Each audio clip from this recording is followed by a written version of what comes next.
todos y agradeceros igual que esta mañana vuestra presencia y esperemos que esta experiencia se vuelva a repetir más veces, que tengamos más retiros aquí en el Valle, que siempre el Padre Cantera nos acoge también. El Padre Cantera, aparte de tener yo una buena amistad con él y tener a mis hijas que lo adoran inmensamente, el mutuo lo sé, lo aprecio mucho como persona porque es muy buena persona. Está feo decirlo cuando las personas están delante, pero es así, es muy buena persona y además es una persona muy inteligente que lo capta todo al momento. Y para mí es un honor que él siempre nos conceda este sitio, sobre todo para este sitio es incomparable, para ofrecer la charla que nos va a dar, que seguramente que nos llenará a todos de satisfacción porque será una charla muy interesante. Agradecer también la presencia de Jorge Manuel, que puede sentar por allí, que acaba de llegar, el presidente también del Centro Nacional de Sinología, y que nos dará una charla posterior. Entonces, desde la Orden de los Caballeros Custodios de Calatrava la Vieja, acompañado de todos los caballeros y amigos de caballeros, pues le voy a ceder el paso al Padre Cantera para que nos hable él sobre su charla, sobre San Bernardo, que fue muy fundamental, ¿verdad? Y nada, y muchas veces solamente quería deciros que me siento muy emocionado de estar con vosotros. Para mí ha sido muy duro desde que empecé y sigo ahí como un Quijote, pero ya veo que tengo compañía a mi lado y sobre todo el Padre porque me ayuda bastante. Y os dejo con él que ofrezca la charla. Muchas gracias. Bueno, pues muchas gracias. ¿Me escuchan todos bien, no? Sí. Bueno, pues muchas gracias y muchas gracias, Pedro, por esas palabras que nacen del cariño.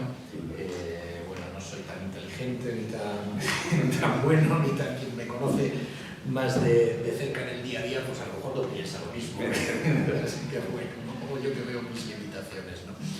Pero muchas gracias y sí, es un honor recibir a los caballeros custodios y devolver además pues también ese recibimiento, esa acogida, ese cariño que también he recibido y hemos recibido con los niños de la Solanía también cuando hemos estado por allí, ¿no? En diversas ocasiones. Así que bueno, y el tema la verdad que digo, bueno, tampoco sé si les voy a decir algo nuevo, algo que no conozcan, porque pues alguien que vive al calor de la espiritualidad y de la historia de una orden militar de filiación cisterciense como es Calatrava, que lo han amado en el lugar mismo de sus orígenes, ¿no? Calatrava la Vieja, y que están impregnados pues, del deseo de revivir aquella historia, de que esto se perpetúe con los valores permanentes que tiene una orden militar como Calatrava, vividos, cómo vivirlos en el mundo de hoy, pues el hablar, de lo que voy a hablar es un poquito esta relación de San Bernardo con los fundamentos de esa caballería cristiana de las órdenes militares, en concreto los templarios, pero es lo que San Bernardo fundamenta ahí, después es lo que van a vivir todas las órdenes militares de filiación cisterciense, entre ellas las españolas y entre ellas la más importante de todas, que es la de Calatrava. Entonces, bueno, yo le dije a Pedro, digo, no sé si os voy a decir algo nuevo, ¿no? Y dice, bueno, dicho por ti, seguro que está bien. Digo, bueno, otra vez el cariño, ¿no? Yo en su día, antes de entrar aquí, pues me atrajo mucho siempre la figura de San Bernardo, la orden del Cister.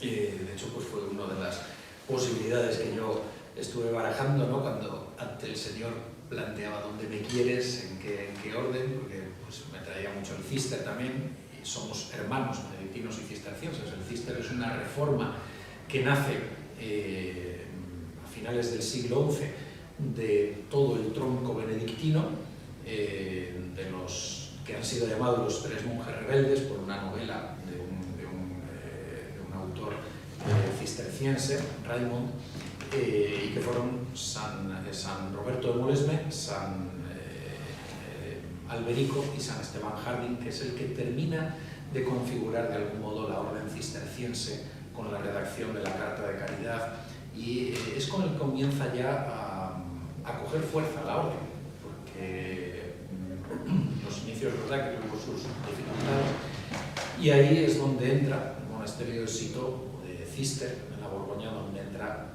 San Bernardo, nacido en el año 1090, donde entra él ya a inicios del siglo XII, con 30 personas de su familia, y él va, pues, a promover también un impulso definitivo a la orden cisterciense y a acabar de plasmar muchos aspectos también de su espiritualidad, que ya venía labrada desde estos tres fundadores.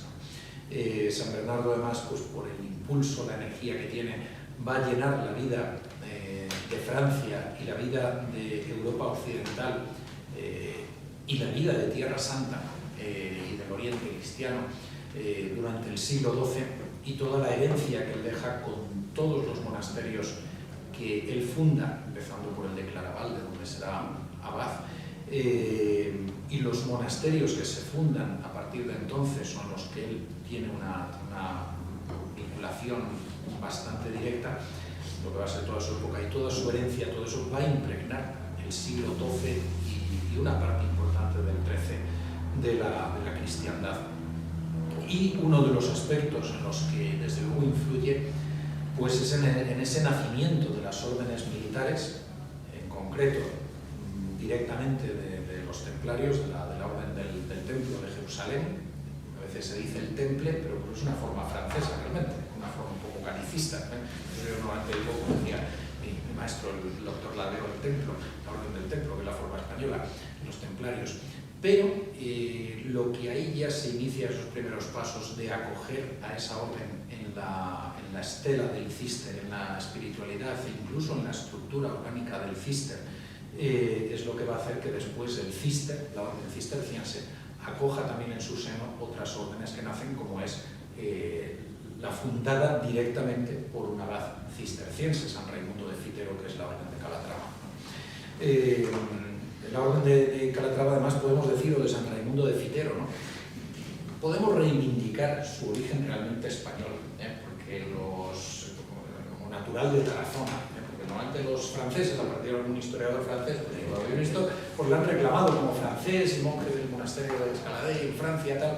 Eso podría ser más posible. El nacimiento, desde luego, cada vez está más claro que no, porque además él había sido canónigo en Tarazona, y que como canónigo francés en la diócesis de Tarazona queda un poco raro, pero también queda un poco raro que se vaya a ser monje en un monasterio francés cuando precisamente un poco antes se ha fundado ya un monasterio próximo en los montes de Yerga. Después se traslada y finalmente se va a trasladar ya en vida definitivamente a Fitero, ¿no? Entonces, bueno, pues yo creo que podemos y debemos reivindicar la españolidad de San Raimundo de Fitero, que por cierto está representado en la cúpula de la basílica. Está en el centro, además está junto a Santa Teresa de Jesús y curiosamente con el rostro de Miguel de Unamuno. Lo plasmó así Santiago Padrós, el mosaiquista, considerado el mejor mosaiquista español del siglo XX, porque él representó rostros históricos del siglo XVI, por ejemplo, como San Ignacio y Santa Teresa, rostros históricos de su época, como el de Unamuno, haciendo de San Raimundo de Fitero. Se autorretrató, retrató a su mujer, retrató a otras personas, bueno, pues, y luego también iba al Metro de Madrid, como tenía tantos rostros que representar, y personas que llamaban la atención, hacía el dibujo y lo plasmaba luego en el mosaico. Pues mañana, si no, os podéis ver, ¿no? Sí. Podéis fijar en San Raimundo de Fitero. Bueno, pues, ¿qué imprime San Bernardo? Bueno, como todos sabemos, ¿no? Imprime fundamentalmente lo que va a ser dar acogida y dar impulso y dar una justificación totalmente cristiana, es decir, lo que estáis haciendo es correcto. Es como decirles a los templarios, ¿no? que acudieron un poco pues con la duda, pues porque la orden tampoco crecía, recién nacida en Jerusalén, y les marca las pautas del gran medida el estilo de vida, cómo combinar esa vida de monje y de soldado, ¿no? de monje y de caballero, y unos ideales ascéticos y místicos incluso, porque todo lo que es la segunda parte del tratadito de Laude Nobili Militiae, de la alabanza de la nueva milicia templaria, es como un pequeño tratado místico sobre los santos lugares de Tierra Santa. Tiene este tratado, ¿no? Pueden distinguir dos partes. Una primera en que explica, anima lo que es el proyecto de la caballería cristiana, de una orden militar, en concreto de los templarios, su estilo de vida, por qué están entregados tanto a la vida religiosa monástica como a la vida militar, a la vida castrense, con el espíritu de la caballería, pero de una caballería que no es como la secular o propiamente la mundana, que se deja llevar por la vanidad, por la soberbia, por la ambición, por el afán de riqueza, sino con otros ideales muy distintos, que son los que proceden de unos elevados ideales de origen cristiano y además unos ideales todavía más elevados, si cabe, porque van a beber de una vocación monástica, ¿no? De origen benedictino cisterciense. Y esta es la primera parte, ¿no? Y la segunda parte hace toda esa alabanza de cómo viven en su humildad, en su espíritu de obediencia, en su disciplina, en su organización, su orden de vida, la defensa que realizan de los peregrinos cristianos, de los santos lugares, etc. Y la segunda parte es, como digo, son todos esos puntos dedicados a esos lugares de Tierra Santa donde él va a hacer una explicación mística, alegórica, espiritual de todos esos lugares que ellos están defendiendo. Bueno, Rodrigo Jiménez de Rada, ¿no? el que fue arzobispo de Toledo, el sobrino de un abad santo cisterciense, el fundador de Santa María de Huerta, donde está enterrado también Rodrigo Jiménez de Rada, el toledano, era navarro, pero a veces también se le llama el toledano, ¿no? Porque escribió allí, fue donde estuvo como arzobispo. Él, que es uno de los historiadores de la plenitud del medievo del siglo XIII, que mejor recoge lo que es el sentido de la historia de España y de la unidad de los reinos hispano-cristianos, que por encima de su diversidad y de la legitimidad de cada uno de ellos tienen un ideal común derivado de aquel pasado de los godos, de aquel pasado gótico, hispano-visigótico, de una España unida bajo una única monarquía que fue invadida, avasallada por el Islam, y ahora pues ese ideal gótico, goticista, de reconquista y cristiano, es el que por encima de esas diferencias políticas entre los reinos aglutina a todos ellos en un proyecto común. Y él lo recoge perfectamente, lo recoge al hablar de Covadonga, lo recoge al hablar muy especialmente de las Navas de Tolosa, donde dice que es una victoria de soli hispani, porque los cruzados que venían de otras partes de Europa se retiraron cuando los cruzados españoles plantearon que la costumbre aquí era no coger botín. Bueno, pues él recoge todo ese sentido de lo hispánico, de lo español, y él hace también una alabanza, sobrino de un abad santo cisterciense, San Martín de Finojosa, el fundador del monasterio Santa María de Huerta, en la actual provincia de Soria, donde está enterrado también Rodrigo Jiménez de Rada, de origen navarro. Rodrigo Jiménez de Rada hace también una alabanza de los calatragos, de los caballeros calatragos, que en gran medida parece como un resumen de lo que San Bernardo dice de los templarios, porque en realidad el ideal que viven unos y otros es, en el fondo, el mismo. Rodrigo Jiménez de Rada dice su multiplicación, la de los caballeros calatragos, es la corona del príncipe o del rey. Los que alaban al Señor con salmos se ciñeron espada y orando gemían para la defensa de la patria. La unión del aspecto militar y del aspecto religioso, monástico. Su comida es tenue y ligera, su vestido la aspereza de la lana, la continua disciplina los prueba, la guarda del silencio los acompaña, el frecuente arrodillarse los humilla, la vigilia de noche los quebranta, la oración devota los enseña y el continuo trabajo los ejercita. Que este trabajo, propiamente como caballeros, su trabajo manual es la preparación para toda la empresa castrense que tienen por delante, la preparación, todo lo que es el entrenamiento, etcétera, de los caballeros y de aquellos que les asisten, ¿no? Bueno, digo que esto es algo que San Bernardo de algún modo va a recoger también previamente cuando habla de los templarios, porque en realidad ambos viven de un mismo ideal. Bueno, al hablar de los templarios podemos también decir que los templarios en Calatrava la Vieja se rajaron, se fueron y abandonaron la plaza, abandonaron la ciudadela,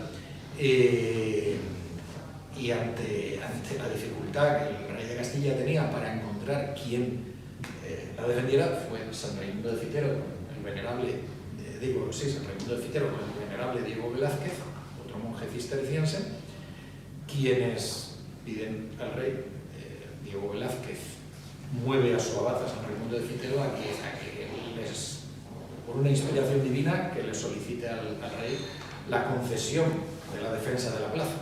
Y se cuenta en las crónicas, ¿no?, que se reían de ellos, que se van a hacer estos monjes aquí y tal, que no saben ni lo que Diego Velázquez había sido antes caballero también, pero ahora ya era monje con su hábito cisterciense, blanco y negro.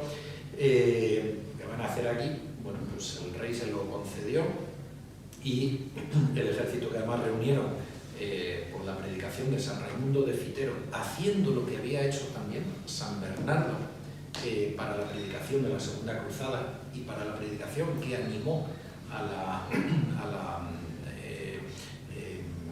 entrada de muchos caballeros en la Orden de los Templarios, pues se reunió un ejército, que hablan las crónicas, de unos 20.000 miembros, que hicieron que los musulmanes no se atrevieran ya a atacar, como era su proyecto, atacar la plaza de Calatrava, y eso supuso el conseguir combinar a que aquello no se produjera y defender la plaza, por lo tanto, ¿no? Y a partir de ella es cuando van a empezar a organizar ya cada vez más la orden, ¿no? Bueno, pues los templarios echan por atrás, ¿no? O sea, Raimundo de Fitero, pues como aquí dice Rodrigo Jiménez de Rada, actuaban en la defensa de la patria, ¿no? Lo sentían como propio. Esto es uno de los argumentos que también se ha dicho. Si hubiera sido francés, pues quizá no había defendido Calatrava como al sentirse español, ¿no? Bueno, pues por centrarnos un poquito de nuevo, San Bernardo lo que hace es, durante la Edad Media, se había ido tratando de dar unos ideales a la caballería, ¿no? Unos ideales morales, religiosos, superiores a la forma más predominante en el ejército entonces, que tenía el predominio militar, la caballería, los ideales de la caballería, de lo cual hoy todavía le damos, el decir es un caballero, ¿no? Los ideales caballerescos, la caballerosidad, etcétera, ¿no? Cada vez menos en boga, lamentablemente, ¿no? Están más en boga otras cosas, otro modo ya sí,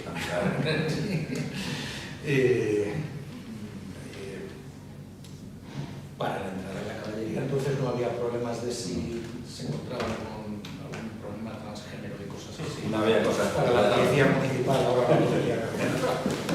Pueden meterse. Sí, entonces estamos en confianza. Bueno, pues se habían tratado de ir dando unos ideales, ¿no? Y San Bernardo, de algún modo, es el que va a dar un paso más, no solo para una caballería secular cristiana, sino echando los fundamentos de una orden militar. En España podemos resaltar también una figura que escribe un tratadito también de gran belleza, lo escribe en catalán mallorquín, y luego lo recogerá en gran medida sus ideas en castellano el infante don Juan Manuel en el libro de caballero del escudero es Raimundo Lulio, Ramón Llull, mallorquín. Él escribe el libro del Orden de Caballería, que, por cierto, Ramón Llull, considerado beato, está por devoción popular, no ha habido una beatificación oficial, está también en la cúpula, al lado de los mártires, hacia la mitad, a ver si lo puedo indicar mañana un momentito, si no apesta, ¿no? Bueno, pues él es también uno de los que apunta a todos estos ideales cristianos de la caballería. San Bernardo, que es con lo que se encuentra, bueno, pues las dificultades que habían ido teniendo los templarios en sus orígenes, por una parte, cómo combinar algo que era un poco novedoso, que es la vida del monje con la vida del caballero guerrero, la falta de vocaciones a este estado de vida, se habían ido encontrando, había nacido poco antes la orden del hospital, de los hospitalarios, de toda la orden de Malta, el hospital de San Juan de Jerusalén, primero con una orientación más propiamente hospitalaria y luego unió a la hospitalaria unió la militar, que ellos van en la regla de San Agustín. El caso de los templarios se encontraban un grupo de caballeros franceses que aquella idea parecía no acabar de cuajar en la caballería francesa, ¿no? Sobre los caballeros seculares franceses, pues en parte porque como asumir si el caballero secular tiene otras aspiraciones, pues al hacerse religioso renuncia a ellas, y San Bernardo los va a coger y redacta esta obrita, además de acogerlos, redacta esta obrita que va a suponer un impulso definitivo unido a su predicación, ¿no? Se reúne también un concilio en Troyes, en la ciudad de Troyes, en Francia, y a partir de la obrita de San Bernardo y de la predicación comienzan a fluir las vocaciones y los templarios empiezan a crecer en importancia. Pero por meternos un poco en el tratado, ¿por qué el tratado vale pues al 100% para los caballeros custodios de Calatrava, ¿no?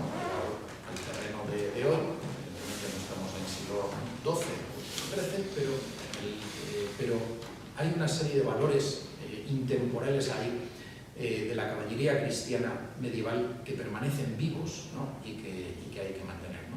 Bueno, pues por ver un poquito este tratado que nos acerca pues, a las raíces de las órdenes militares y que vale lo mismo que valió para los templarios, vale para la espiritualidad de la orden de Calatrava y de todas las órdenes militares de filiación cisterciense. Todas las órdenes de filiación cisterciense tienen por centro también como centro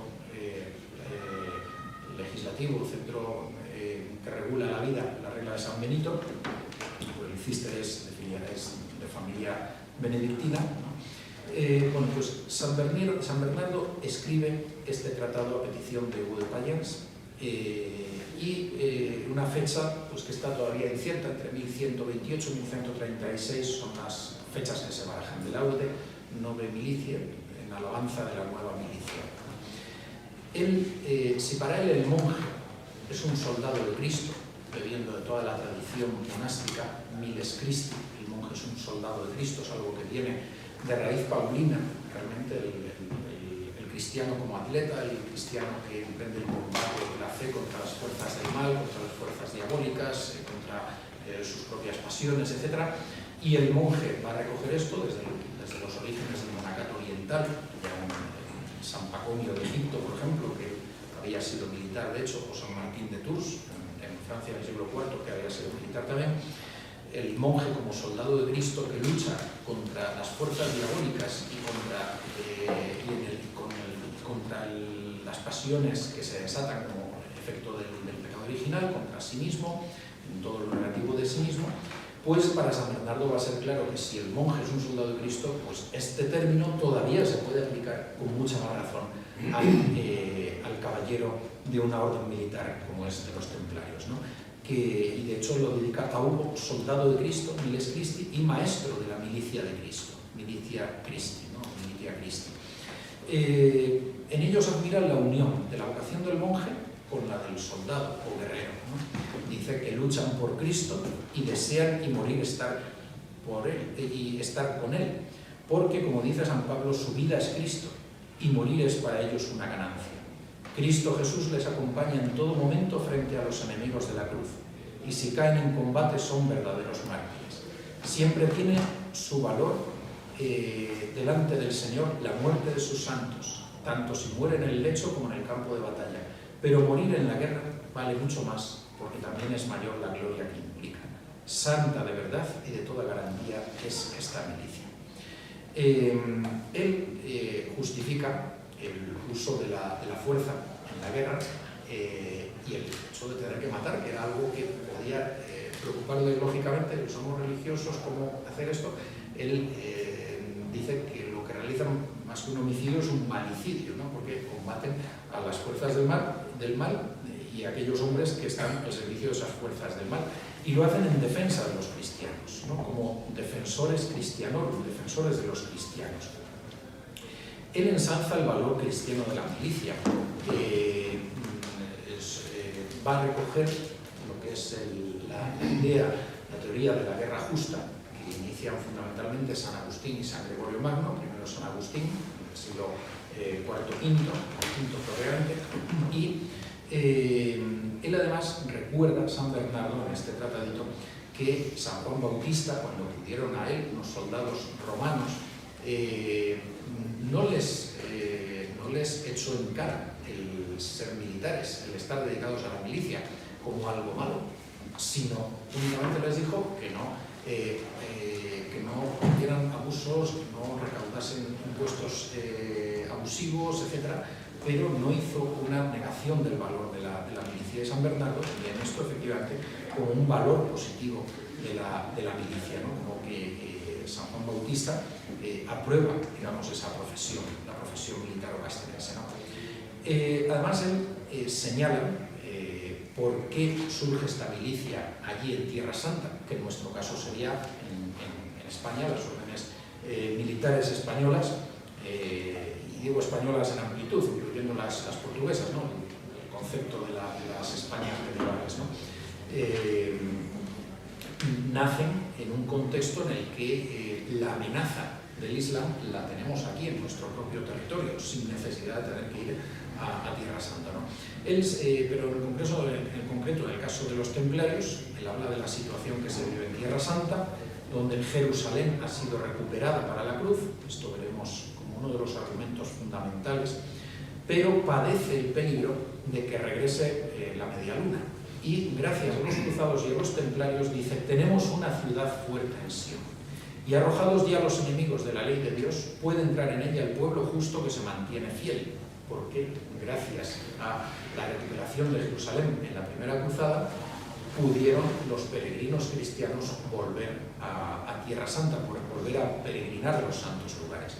Dice, por eso hay que desenvainar la espada material y espiritual de los fieles contra los enemigos oliviantados, para derribar todo torreón que se levante contra el conocimiento de Dios, que es la fe cristiana. Él alaba la milicia, esta milicia de Dios, exalta sus virtudes y su modelo de vida. Leíamos antes lo que decía Rodrigo Jiménez de Rada para los calatravos, pues previamente San Bernardo había dicho cosas muy semejantes para los templarios, porque viven los dos lo mismo, ¿no? La gran disciplina, la obediencia, la austeridad, la pobreza, la vida en común, la castidad, la comunidad de bienes, la unidad de espíritu, el vínculo de la paz, la preparación militar, el compañerismo, la ausencia de prerrogativas por su alcurnia, en sus orígenes al menos, porque ya esto evolucionaría de otra manera, ¿no? Sabemos que, claro, el militar de largo tiempo se convertiría en algo nobiliario, pero en su origen, pero que en su origen empezaban a estas diferentes promociones, ¿no?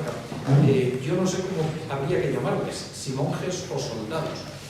Creo que para hablar con propiedad sería mejor decir que son las dos cosas.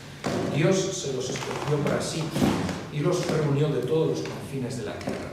Y ellos, estos caballeros, esperan la victoria del Dios de los ejércitos, que es el Deus Sabaoth, el Yahvé Sabaoth, que se ha traducido literalmente como el Dios del universo, el Sanctus.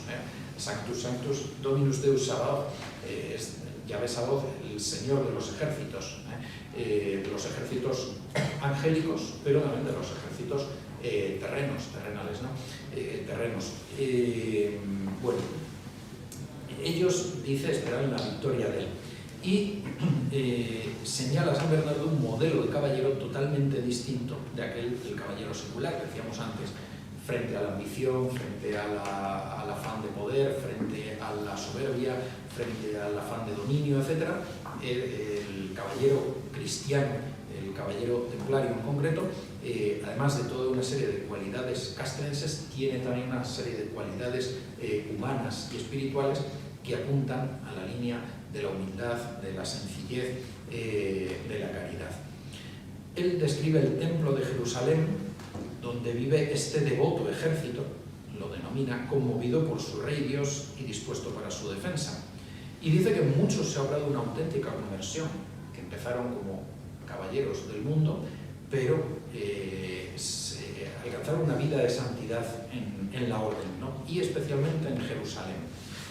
A partir del capítulo 5, avanzado el 5, hace ese canto de la ciudad santa y de los demás santos lugares, lo que decíamos, ¿no? Hace como una parte aquí como mística, da un sentido místico a todos esos santos lugares que están defendiendo y protegiendo los caballeros templarios. Belén, Nazaret, el Monte de los Olivos, el Valle de Josafat, el Jordán, el Calvario, el Sepulcro, Betfagé y Betania. Los define como milicias del orbe, tesoro del cielo, heredad de los pueblos fieles. En ellos el peregrino encuentra un gran gozo y la custodia, dice, ha sido confiada por Dios a los templarios. Como decíamos, en el caso de las órdenes militares hispánicas, van a tener la posibilidad de defender a los cristianos en la propia tierra española, ¿no? Sin necesidad de ir allí, porque aquí tenemos la amenaza islámica directa. Como decimos, esto supuso un impulso enorme para la Orden del Templo, ¿no? Este tratado y la predicación que hizo. A partir de ahí, San Bernardo escribió varias cartas recomendando a estos caballeros, alabó a algún noble que decidió incorporarse a ellos, como el conde Hugo I de Champaña. Tenía un tío, Andrés, que era templario, miró igualmente con muy buenos ojos también a los caballeros de la Orden del Hospital, a los monjes soldados del Hospital. Defendió a los, o presentó a los caballeros templarios en algunas de estas cartas como defensores valientes de la Iglesia, y no duda que su vocación es en verdad concedida por Dios, dice él, ¿no? Bueno, un elemento que yo creo que es importante considerar también, unido a este del tratado de la alabanza de la nueva milicia, es lo que supone la teoría bernardiana, la teoría de San Bernardo acerca de la cruzada, para entender lo que es esta empresa militar que emprenden los templarios y que van a asumir también las otras órdenes militares, entre ellas la de Calatrava.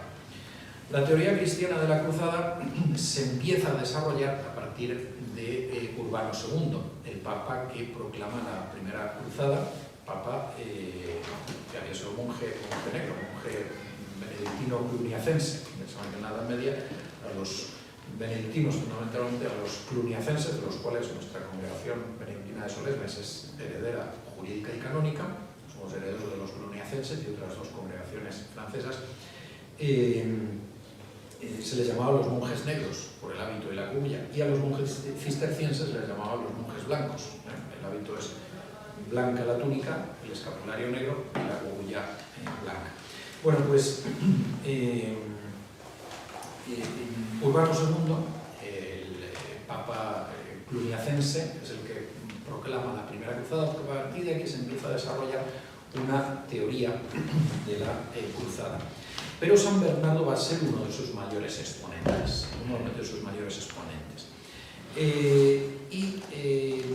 la doctrina de San Bernardo acerca de la cruzada tiene tres pilares fundamentales, ¿no? Uno es el tema de la conversión de los gentiles, otro es la actitud ante la herejía y el tercero es el concepto de guerra justa, que como he dicho antes, venía desarrollándose en el cristianismo fundamentalmente desde época de San Agustín, que es el que más lo configura. San Bernardo dedicó un tratado sobre la consideración al Papa Eugenio III, que había sido discípulo suyo, había sido monje cisterciense, y en él señala como uno de los deberes del Papa el de esforzarse por corregir a los herejes, convertir a los gentiles, reprimir a los ambiciosos. Y recoge lo que se llamaba, ya de época de papas anteriores, la teoría de las dos espadas, la espiritual y la temporal. El Papa tiene las dos espadas, principalmente la espiritual, porque la material, la temporal, que la ha recibido también, la delega, sin embargo, en el poder político y en la fuerza militar. Y animará a que en la cruzada el Papa emplee ambas. Sobre la conversión de los gentiles, bueno, pues probablemente se refiere a los pueblos de religiones paganas. Normalmente en esto, salvo en algún episodio como algunas conversiones forzadas de los sajones en época de Carlomagno, la Iglesia había optado normalmente siempre por los medios pacíficos, mediante la catequesis y la adhesión voluntaria al cristianismo. En el ámbito germánico sí se utilizó más la fuerza con los pueblos del este, entre ellos en la orden teutónica. En el caso del Islam es distinto para la cristiandad medieval. No se trata tanto de la conversión de los infieles como del segundo parámetro que decíamos, que era el de la herejía. En la Edad Media cristiana, en el Oriente cristiano y en el Occidente cristiano, y es una idea que viene propiamente del Oriente, sobre todo fundamentalmente de San Juan Damasceno, que en Damasco conoce el Islam muy bien por dentro. Su familia y él han trabajado en la corte de los omeyas y luego él se retira a vivir como monje al monasterio de San Sabas en Palestina, Jordania, en Palestina. Él es el que, muy buen conocedor del Islam, del siglo VIII, va a definir el Islam como una herejía más. Y en gran medida tiene razón, y esa es la idea que se va a recoger en el occidente cristiano durante la Edad Media muchas veces, ¿no? ¿Por qué? Pues porque realmente el Islam nace como una amalgama de elementos de las religiones preislámicas de Arabia, incluso de una rama monoteísta que existía allí, a la que alude mucho Mahoma, que se considera sus herederos. Es una amalgama también de elementos judíos y de elementos cristianos. Cristianos sobre todo que llegaban a través de algunas herejías como el nestorianismo, porque en la zona de la Meca y de lo que se conoce toda esa zona como de la Arabia feliz, toda esa zona fuerte, de fuerte impronta caravanera, comercial, sobre todo la Meca, que era un punto de referencia en las religiones preislámicas de Arabia y como punto de encuentro mercantil, comercial, económico, llegaban allí, había comunidades presentes o llegaban de judíos, cristianos, y todo esto, estas ideas se manejaban los conceptos religiosos de estas religiones se manejaban por la Meca, y todo esto le llevó a Mahoma, ¿no? Entonces, bueno, pues cuando uno lee el Corán, fundamentalmente, y los hadices y el pensamiento de Mahoma, realmente uno descubre que incluso en sus reinterpretaciones que hace de la Sagrada Escritura, pues él ha oído campanas, y bueno, estos me escuchan en algún sitio, ahora me condigo, pero bueno, es así. Mahoma lo que hace es una amalgama de ideas que le han ido llegando. Y entonces esto, pues San Juan Damasceno, muy acertadamente, padre y doctor de la Iglesia, lo concibe y entiende pronto que es una religión nueva, sí, pero es como una herejía más que surge dentro del cristianismo, ¿no? Un error nace dentro del cristianismo, una amalgama de elementos paganos, de elementos judíos y de elementos cristianos, llamados elementos cristianos heréticos. Es lo que suele conocer, y él la llama así, como la herejía de los agarenos o ismaelitas, como descendientes de Ismael, de Agar, la esclava, y de Ismael, el hijo de la esclava, ¿no? Frente a los herederos de Isaac, de Sara y de Isaac, por parte de Abraham. Bueno, pues es una herejía, por otra parte, que además la cristiandad medieval va a entender no solo como una herejía, sino que además se presenta de un modo beligerante y amenazador hacia Europa, hacia el mundo, hacia la cristiandad. El Islam tiene la yihad, la guerra santa, literalmente el esfuerzo como uno de sus fundamentos. A esos 5 pilares del Islam se añade normalmente un sexto, que es la guerra santa, la yihad. Y su concepción del mundo, Dar al Islam, el territorio de la guerra, el territorio del Islam, está orientado a la conquista del mundo no islamizado, para islamizarlo. Y se ve esta amenaza. Y la cristiandad occidental ha sido consciente de que el Islam ha ido conquistando, ha acabado con un potente cristianismo en el norte de África y en el oriente cristiano, y ha arrinconado al imperio bizantino, un imperio cristiano, y ha arrebatado, y aquí va a estar uno de los elementos que justifican la cruzada como guerra santa, como guerra justa, ha arrebatado lo que era un patrimonio común de la cristiandad, como es Tierra Santa, ¿no? Ha arrebatado esos territorios.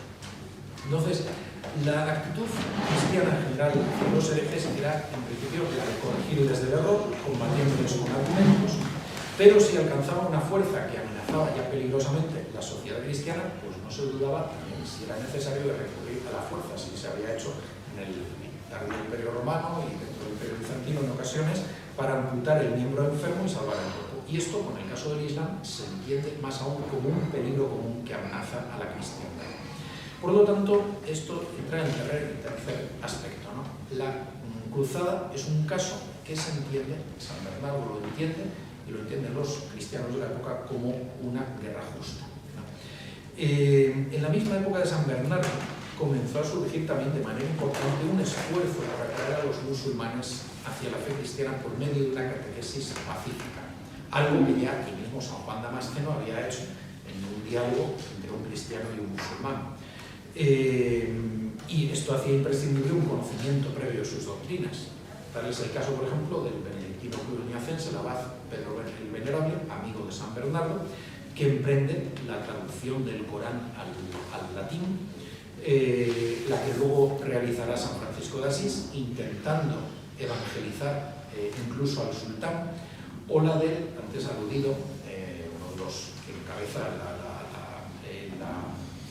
el modelo de la caballería cristiana, como Raimundo Lulio, nuestro Raimundo Lulio mallorquín.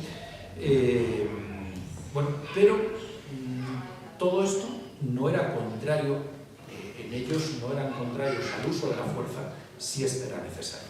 Ni Pedro el Venerable, ni los franciscanos, ni Ramón Llull fueron enemigos de la idea de cruzada como un caso de guerra justa por la defensa de la fe, si no se podía convertir a los musulmanes por vía pacífica, porque realmente el Islam es una religión muy hermética, es mucho más difícil de evangelizar en este punto, porque además la apostasía está condenada con la muerte del apóstata entre los musulmanes, y esto a día de hoy.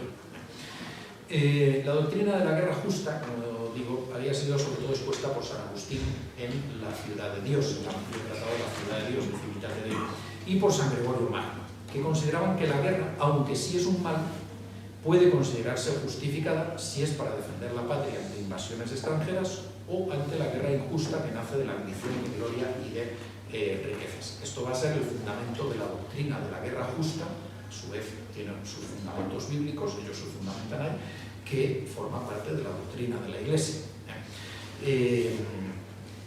Pero surge aquí la cuestión, ¿podría considerarse como caso de guerra justa no ya la defensa de los reinos cristianos amenazados, sería el caso de los reinos cristianos hispanos, ¿no?, sino incluso la conquista de los santos lugares? Es decir, ya no es defenderse, sino conquistar. La respuesta es positiva. ¿Por qué? Pues porque San Bernardo y otros autores cristianos no dudan que los santos lugares, como era real, habían pertenecido a los cristianos bizantinos, a la cristiandad bizantina, y que habían sido arrebatados por el Islam. Y además San Bernardo resalta esta importancia que para los cristianos tiene Tierra Santa y va a concebirlo como lo que podemos llamar como un patrimonio común de la cristiandad. Tierra Santa es como un patrimonio común de la cristiandad, y de hecho que de ahí partan cruzados de toda Europa. De hecho, cuando es conquistada Jerusalén, la primera cruzada, no se reparte Tierra Santa entre los reinos europeos, sino que se constituye un reino totalmente nuevo, el de Jerusalén, cuyo monarca además en un inicio no va a tener el título de rey, porque se considera como un patrimonio común de todos.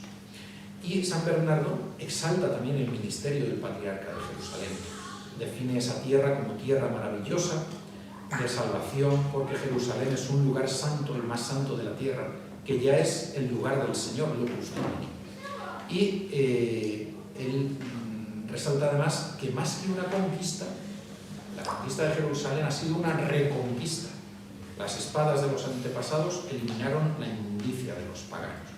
Y ahora la defensa de Jerusalén tiene un carácter semejante, solo que ya no se trata de su recuperación, sino de su consolidación. Hay que defender el reino de Jerusalén ante la amenaza islámica.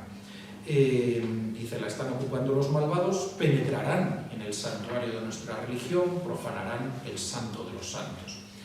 Un asunto grave y muy importante para toda la tierra es esto, porque es la tierra del Señor, la tierra de su herencia, y se ve amenazada. Y es además San Bernardo concibe la cruzada como una guerra justa para defender a la Iglesia oriental, que se ve amenazada por el Islam, y a los cristianos de ella, que son perseguidos, martirizados, ¿no? Él hace clamar por el profundo y dolorido gemido de la Iglesia oriental, hacia la que debe existir una gran compasión, como un deber de caridad hacia el prójimo, porque los cristianos hundidos allí han soportado ya mucho. Y se trata también de defender al mismo Cristo. A nuestro rey se le acusa de traidor, se niega que es Dios y se dice que fingió falsamente lo que no era. Los que sois fieles, levantaos y defended a vuestro Señor de esta infamia. Es un asunto de Cristo, sois servidores de la cruz. Bueno, pues con esto también además señala, ¿no?, que lo señala además como una actuación extraordinaria también. Un peligro excepcional reclama una actuación extraordinaria, de ahí que pida la intervención del Papa Eugenio III también para levantar, pedir también que se alce no solo la espada espiritual, esa teoría de las dos espadas, sino también la espada temporal, ¿no? Bueno, por ir concluyendo un poco, recuerdo también que señala la cruzada como una peregrinación a los santos lugares y por la que se obtiene un jubileo, muchos de los que van allí se convierten. No obstante, hay que ver también pues, que si bien se produjeron muchos cambios sinceros de vida en estas empresas, también había maleantes que fueron allí con la idea de ganar el jubileo. Y esto explica pues, que se produjeron en ocasiones pillajes, actos brutales y saqueos. Esto es real, pero se debe a este elemento. Aunque otra cosa es, de todas formas, toda la leyenda negra que se ha creado acerca de esto, ¿no? Bueno, como conclusión, quizá, ¿no?, para decir para esto, son pues, unos fundamentos históricos, fundamentos espirituales también de esta caballería cristiana. Y hoy, pues, ¿qué toca al espíritu de una orden militar en nuestros días? Bueno, pues es una defensa quizá de otra manera, menos de momento, no sabemos lo que puede suceder de aquí a un futuro, que a lo mejor no tan lejano, ¿no? Pero, bueno, pues es una defensa a través, pues efectivamente, de la formación, a través de la transmisión de saberes, a través de tantas actividades como desarrolláis los caballeros custodios, incluso de actividad de tipo social y caritativo, ¿no?, hacia las cuales las órdenes militares siempre estuvieron muy orientadas. En la Edad Media, pues, o nacieron de un hospital, como los caballeros de San Juan, o crearon hospitales, las propias órdenes, para peregrinos que van muchas veces peregrinos a Santiago. Esa actividad social, esa actividad caritativa, benéfica, unida a una defensa de los valores del cristianismo, de los valores cristianos, de los valores de la fe católica, de los valores del sentido de España y de la unidad de España, como tenéis los caballeros custodios, ¿no?, a través de todas las actividades que hacéis, pues concesión de premios, conferencias, reuniones, formación, etc. Todo esto es una labor en la que se recoge ese espíritu por el que en su día pues se alistaron, vivieron como monjes y como soldados los caballeros de Calatrava, ¿no? Hoy pues es ese mismo espíritu vivido en nuestro tiempo con estos valores y de esta manera, ¿no? ¿Y a qué animaría? Pues eso, a leer nuestras fuentes, ¿no? A leer, por ejemplo, a San Bernardo, a empaparse de lo que es la espiritualidad benedictina o cisterciense y todo ese sentido de la caballería cristiana medieval, ese tratadito de Raimundo Lurio, que también es de una gran belleza, es muy sencillo, porque en ello pues, se define lo que es el ser de una persona, ¿no? El ser de una persona desde una visión antropológica completa de lo que es el ser humano que trata de elevarse a un grado de perfección al que Dios le llama y que Dios, por la gracia, nos hace posible, ¿no? Viviendo esa vida de la gracia que se nos transmite a través de los sacramentos y de la vida de la gracia que se nos otorga por medio de la Iglesia. Bueno, pues este sería un poquito el resumen final, ¿no? Para animar a continuar en esta labor, y además una labor muy bonita también la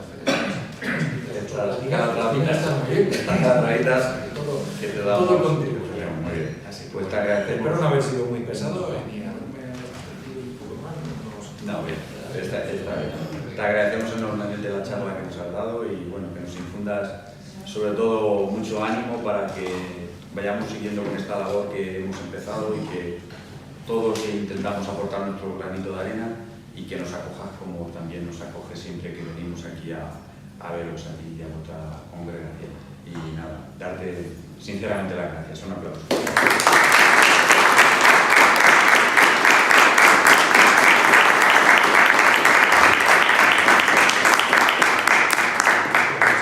Muchísimas gracias. A mí también me acogéis siempre muy bien aquí. ¿Puedo hacer una foto? Sí. Ah, vale, porque No, esto no me lo puedo perder. Puede ser. Sí, os va a dedicar el libro si tenéis ahí. Sí. ¿Tenemos un tiempo de preguntas o no? Bueno, sí, yo hasta las 6:20 puedo. Sí. Es que pedí el adelanto porque me di cuenta que hoy teníamos las vísperas adelantadas. Normalmente son a las 7:30, pero hoy estamos a las 6. Hemos acabado los días de ejercicio, sí.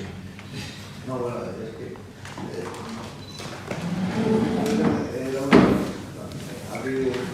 que una conferencia que de forma sin estar coordinada he llegado a unas conclusiones Semejantes. Me parece que lo hubiéramos coordinado En el pensamiento. en el pensamiento, ¿no? Qué bueno. Parto del Génesis de la Orden, Sí. leyendo a Rada y las crónicas que me resultó muy gratificante porque al leerlo directamente se pierde el dogma de los historiadores, porque él expresa de una forma muy llana cómo fue el Génesis y cómo fueron soluciones más bien muy funcionales las que toman a problemas reales, ¿no? Y luego la situación en el mundo actual. Y bueno, yo procedo del ejército, entonces me han invitado a unas charlas y Imaginemos la camiseta de las ¿no? Yo veía a los chicos de la escolanía colmenada. Pues, yo he hecho toda mi vida en Almagro. Eso me he imaginado, no sé.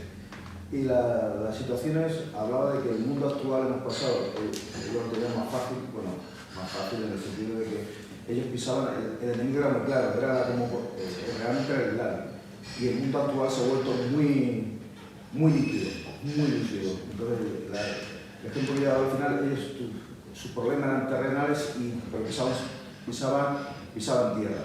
Y nosotros no pisamos tierra, nosotros estamos en el agua. Nos han llevado al agua y en el agua no somos peces. Entonces, ponemos una serie de confluencias de ideas, bueno, el Irán también sigue jugando ahora, pero hay otras como visiones que muchas veces ya perdemos sus orígenes, ¿no? Y nos llevan a una situación casi de falta de esperanza, ¿no? De no ver lo que está pasando, ¿no? Pero también fui invitado a un grupo, de forma casual, me invitaron también a un grupo, que no somos los únicos que nos damos cuenta de esto, un grupo de sudamericanos que están teniendo ese problema porque sus países están siendo colonizados por la nueva ideología, ¿no? Y la solución, en este grupo también la marcaban en Dios, ¿no? Dice, la única solución es volver a lo que es me falta la palabra ahora, no intangible, no, lo que es realmente trascendente, la trascendencia. Y hoy en la segunda lectura, que me ha llamado mucho la atención, cuando habla de que el mundo de la palabra, Dios es el mundo de la palabra y el mundo de la carne son dimensiones diferentes, efectivamente, la parte humana, la parte divina que tenemos es la trascendente. Esa no puede ser tocada, que la intentan hacernos, lo que veo es la que intentan hacernos olvidar, porque es sobre la que no pueden actuar, ¿no? Es sobre la que no pueden actuar. Entonces, tenía un poco de la misma pregunta. Después de todo este preámbulo, es cómo podemos sembrar para que el mundo cómo podemos hacer ver que la parte importante como decía la segunda lectura, es el mundo de la palabra, ¿no? La carne es un mero vehículo que podemos aprovechar, pero para encontrar a nuestro origen, que es el mundo de la palabra, ¿no? Bueno, por una parte, desde luego, es totalmente cierto. O sea, es que hoy además la sociedad occidental, a diferencia de cómo era en la Edad Media, que era una sociedad cristiana en construcción progresiva, permanente, hoy es una sociedad apóstata. O sea, es que el Occidente ha apostatado de sus propias raíces, ¿no? Y además, cada vez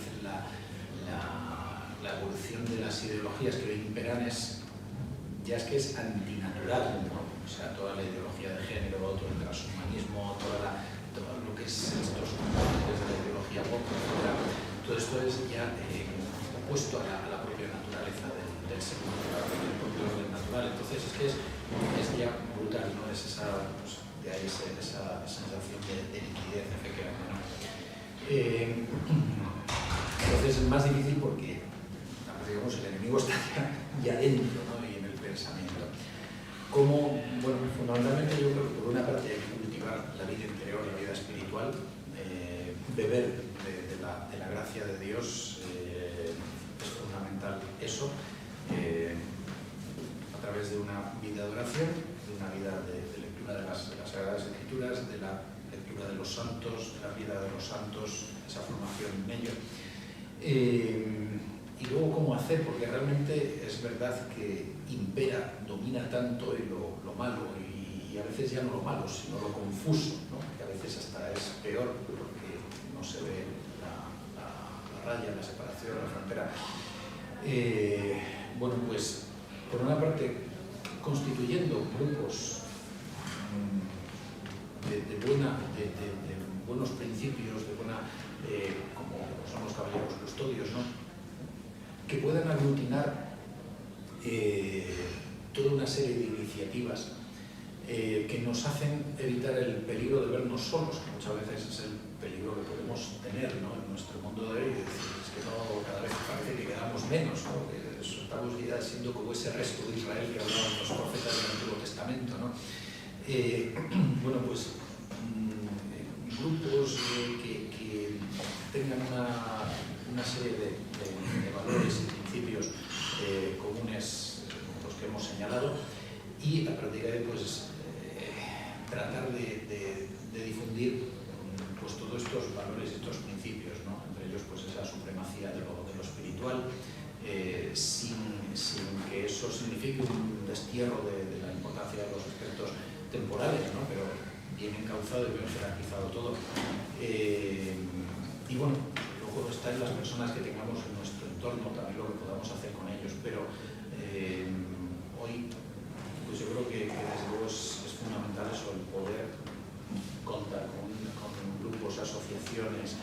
entidades que pueden dar acogida a personas que quieren trabajar por el reino de Dios y que quieren transmitirlo, pues es una de las vías fundamentales. No sé si he respondido o no. Sí. pero Otra cosa que me he dado cuenta, porque tomé un poco,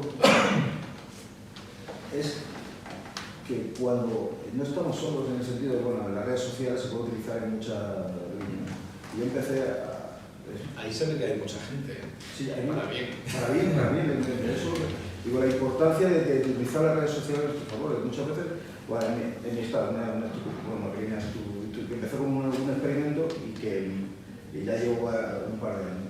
Empecé a poner, pues, frases filosóficas y cristianas, y voy pues, desde San Agustín, santos cristianos, y voy viendo el paralelismo, ¿no? Y me di cuenta que tengo una pequeña legión de seguidores que siguen, algunos de los interactúan, pero todos los que tengo en mi lista de teléfonos pues me van siguiendo, ¿no? Que hay gente que sí le interesa, ¿no? Que pues, sigue como en un segundo plano, igual que la creación de esta bueno, no orden porque no somos hombres realmente, Pues, sino asociación. Y cuando se levanta una bandera, sí aparece, hay mucha gente que está un poco perdida y es la importancia de hacer un poco apostolado, ¿no? Es decir, la bandera, al final la gente aparece, ¿no? Muchas veces se suma. Sí, porque hay mucha gente que está deseando actuar, hacer cosas, poder decir, bueno, no estoy solo, hay más personas que piensan como yo y que quieren lo mismo. Aquí tienes otra. Yo la pregunta que quería hacer es, las órdenes militares surgen en un momento histórico con una circunstancia que se ha explicado muy bien, de acuerdo con el discurso de Juan II, de San Bernardo, Citero, etc., ¿no? El combate cultural era insuficiente y había que acceder al combate material y además se le quitaba el cargo de conciencia al combatiente, pues explicándole que tampoco se retirase en el dolor del enemigo, ¿no? La pregunta que me hago es, ¿qué revisión teológica le ha merecido al cristianismo? Esa yihad cristiana en su momento, que yo creo que me ha explicado ahora, pero desde la perspectiva de hoy sí queda completamente salvada y sí se podría justificar en un momento posterior por la Iglesia igualmente el empleo de la fuerza por circunstancias sobrevenidas a las que nos tengamos que enfrentar, ¿no? Bueno, cuando han venido los problemas de conciencia cristiana por influencia del mundo exterior de hoy, el mensaje pacifista, etc., ha sido a partir de los años 60, 70 fundamentalmente, cuando ha venido un espíritu crítico hacia el espíritu de las cruzadas, de las órdenes militares. Realmente en el cristianismo católico pues siempre se entendió incluso como una epopeya, ¿no? La epopeya de las cruzadas, evidentemente, toda empresa emprendida por seres humanos, por hombres, pues hay puntos positivos, puntos negativos, hay lo que decía, ¿no? Pues hay actos de heroísmo y hay actos de caridad y hay actos brutales, ¿no? Eso siempre se decía, pero una visión negativa hacia el concepto de cruzada y tal es más reciente, digamos, ¿no? Conforme a la doctrina tradicional de la Iglesia y con estos componentes que hemos señalado, ¿no? Y que hablabas también de todos estos autores del medievo que justifican esto, pues, y entendiéndolo también en su momento, no hay por qué escandalizarse por ello y tiene una justificación en su momento, ¿no? Hoy, bueno, parecería que en este momento, pues quizá no, pero hay situaciones en las que uno ve que hay razones reales para una guerra justa y que incluso la persecución que están sufriendo cristianos, hermanos nuestros cristianos en el Oriente, en el próximo Oriente cristiano o en África, dices, y esto no puede justificar también el que ellos se defiendan por defender la religión, por defender su religión. Bueno, pues yo entiendo que sí. Ahora, también sé que mi opinión puede ser criticada hoy por amplios sectores dentro de la propia Iglesia. Porque hoy, ¿qué impera más? Pues esa mentalidad pues, más pacifista, un poco ñoñas, un poco el estilo de los 60, tal, que todavía están muy por ahí, y que se regenera, pues todo esto que decimos, ¿no? La ideología woke, tal, que se entra dentro de los ámbitos incluso eclesiales, ¿no? Pero, bueno, no sé si la constitución de una orden militar como fueron en la Edad Media, pero sí que la defensa de unos cristianos que están amenazados, pues el que ellos puedan recurrir a su defensa en una guerra justa, yo creo que eso es perfectamente justificable. Y de hecho en Irak, ante el Estado Islámico, ante el Daesh, pues muchos lo tomaron así, ¿no? Pero bueno, ya digo que esto es una opinión mía, que es algo que predomina. pasa en el micro. Al hilo de esto, soy médico militar. He conocido los desastres de la guerra de los amigos Pedro y yo. Pedro los infligía y yo los veía. Eso pasa mucho. Muchos militares no tienen conciencia del daño que infligen.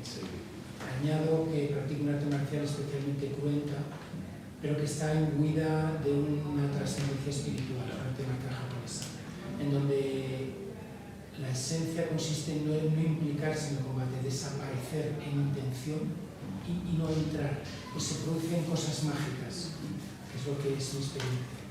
Dicho esto, o sea, que conozco la parte militar,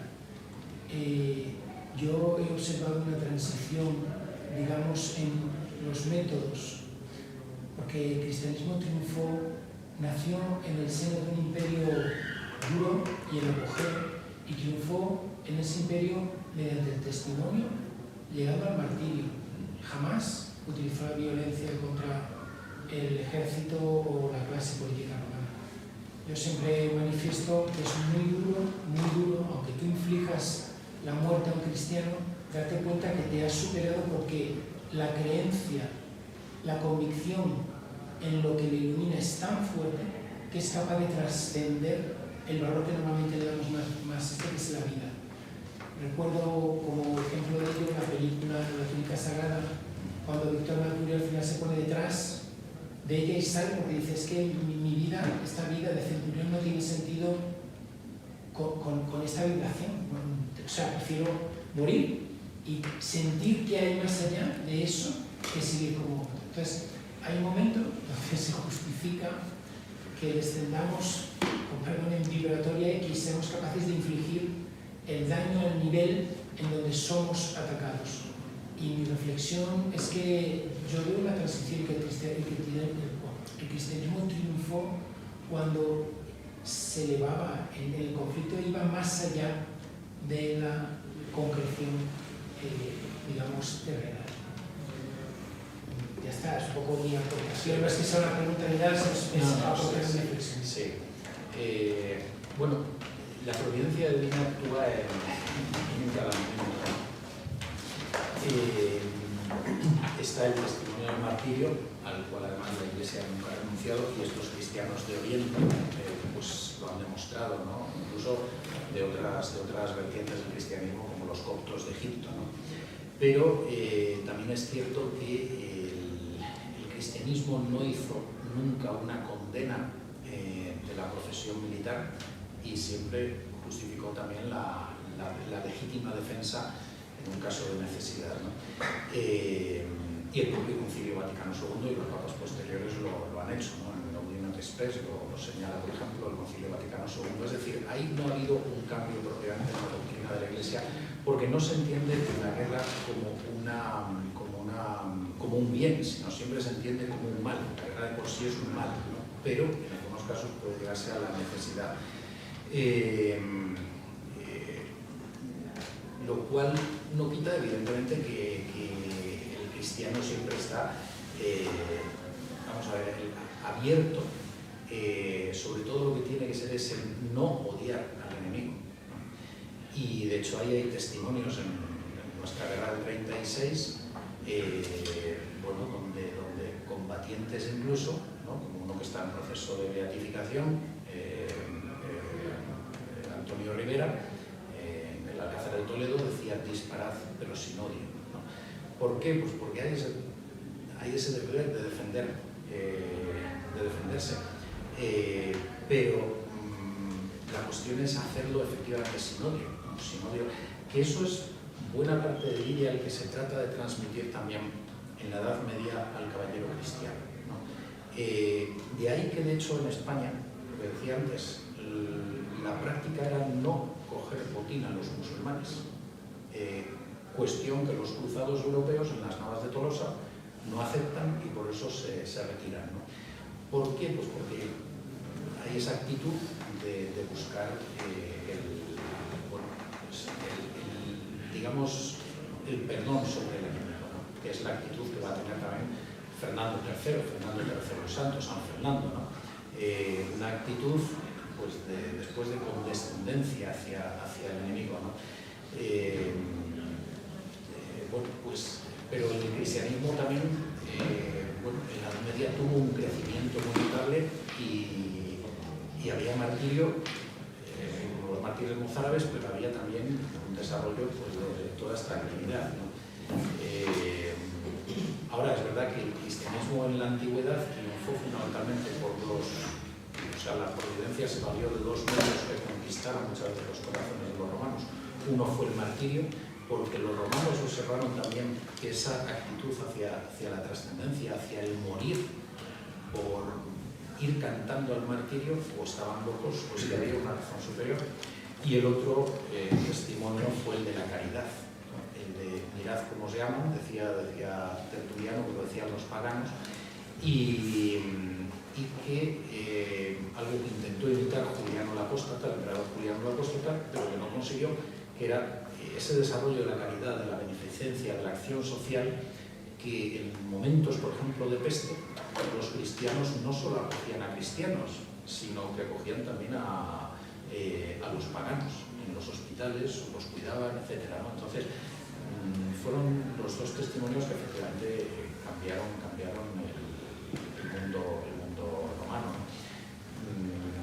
Pero es verdad que al mismo tiempo, como digo, nunca hubo una condena de la profesión militar. Sí que lo que hubo una condena fue de los abusos cometidos, digamos, en la guerra, ¿no? La guerra entendida como un mal, pero el que a veces, pues, lamentablemente, no queda más remedio que recurrir como una defensa legítima. Padre, la última palabra, que sé que se tiene que marchar, es la última pregunta. Una pregunta que le quiero hacer en torno, sabemos que el diablo se disfraza de muchas formas. Y una de ellas creo que ahora mismo es la religión esta que se llama la Nueva Era, que viene sobre todo de la masonería y que está influenciando a mucha gente. ¿Qué podemos hacer ante esta peste del siglo XXI? Bueno, la Nueva Era tiene varios orígenes y componentes, incluso alguno de algún autor cristiano. Tomamos mucho, por ejemplo, de un jesuita que es Teilhard de Chardin, tomamos puntos de él. Es un neognosticismo, digamos, las antiguas herejías gnósticas que reunían elementos cristianos y elementos paganos, filosóficos o religiosos, y es un neognosticismo. Y luego tiene muchas ramificaciones, ¿no? ¿El qué poder hacer? Pues fundamentalmente sí, porque hay un deseo, o sea, el ser humano tiene un deseo de espiritualidad, y ante una sociedad materialista pues busca a veces los sucedáneos de la espiritualidad, y la Nueva Era es un sucedáneo de espiritualidad, ¿no? Y renuncia, muchas veces pues hoy se renuncia a lo que han sido la tradición cultural, espiritual de Occidente, para buscar, como pasaba también en el Imperio Romano en cierto momento, cuando además de triunfar el cristianismo, triunfan paralelamente, luego retrocederán las religiones mistéricas, es un poco el paralelismo muchas veces al afán por el exotismo oriental y por la Nueva Era. Bueno, nosotros lo que tenemos que presentar la viveza y la claridad del mensaje cristiano. a través de sus textos, a través de sus puntos, y a través de la gracia, ¿no? Los medios de la gracia, desmontando los engaños también, los que lleva la nueva era. Hay a veces testimonios de personas que han pasado por la nueva era y han visto pues el vacío real que luego existe, ¿no? Y ese tipo de experiencias pues son muy bonitas, porque muchas veces los testimonios de conversiones son lo más bello que hay para tocar corazones, ¿sabes? ¿No? Porque, y sobre todo para personas que están en un proceso semejante, que están a lo mejor pues, confundidas ahora, en este caso concreto por la nueva era, y ven a alguien que ha pasado por eso y cómo ha discernido que eso no le llenaba, que incluso le acababa conduciendo negativamente, y cómo ha salido de ahí. Entonces, yo me acuerdo que hace años se publicó en la editorial Monte Carmelo, era un sacerdote de una congregación nueva en Francia y Bélgica. Sí, debería ahora, gracias. Lo que pasa es que no me sale Berdinde, me parece que era Berdinde con V, que era experiencia prohibida, de Lasran al monasterio. Él contaba cómo se había formado de pequeño en el cristianismo, luego había abandonado y luego se había inclinado por algunas sectas hindúes, el hinduismo, tal, y luego evolucionó hacia una nueva era. Él ahí cuenta su proceso de conversión. Lo que pasa es que cuenta la primera fase, toda la fase en que está en el hinduismo, y la parte también en que ve pues, como el hinduismo no está a la altura del cristianismo, como experiencia espiritual y teológica. La pena es que promete un libro de su paso por la nueva era y que yo sepa no lo ha publicado. No sé si luego lo publicó o no. En español yo por lo menos no he tenido noticia.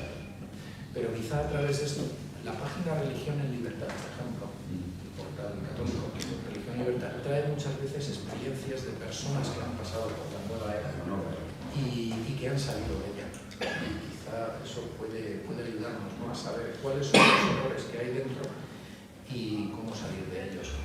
Luego hay autores que han trabajado sobre ellos. Hay, por ejemplo, uno, padre Manuel Guerra, que murió, don Manuel Guerra, sacerdote.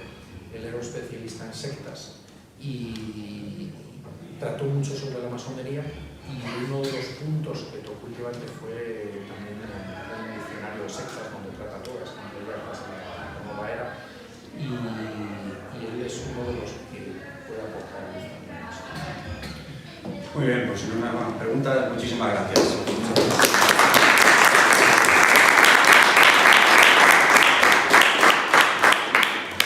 ¿Queréis haceros una foto que os firme el libro antes de que marche?